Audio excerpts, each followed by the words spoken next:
It's also Phil Lowe's last monetary policy meeting as head of the RBA. Then he speaks on Thursday with some farewell remarks. Do you think he's going to lob any grenades at the government on his way out? Look, I don't know. I mean, he clearly wanted his term extended and didn't get that. I think he's been, there were missteps in the pandemic, but he's been treated pretty harshly by the broader community, and the politicians haven't really defended him in the last year through this hiking cycle.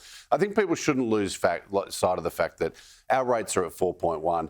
New Zealand's are at 5.5. The US is at 5.5. They're all higher. He's done everything he can to minimise these rate hikes, and it will be interesting to see what he says. I don't think he's going to avoid a few parting shots, and it will be really interesting. He has talked about productivity a lot in Australia being at record lows, and how government really needs to pick that up. Yeah, and I'm sure that'll be part of the Anika Foundation remarks later in the week. And I think also there's a good chance he'll leave with a bit of a hawkish message and remind the market that this hiking cycle, while it'd be great to think it's over, it's premature to make that call. Wednesday, we've also got GDP for the June quarter.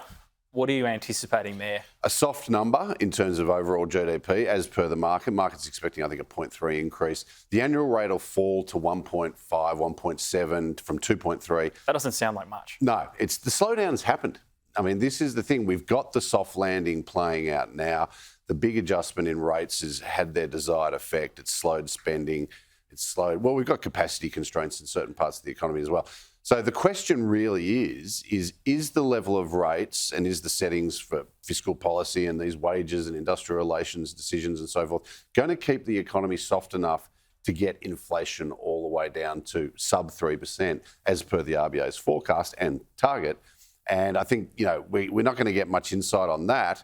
But I think the message that this economy is already slowed and doesn't look like it's falling off a cliff. All the data last week, business investment, new mortgages, the retail numbers, they all show that the economy is resilient. Yeah. So I think the GDP numbers should remind people that we've got this slowdown that's already happened, but it has to be maintained well into next year to get the inflation down.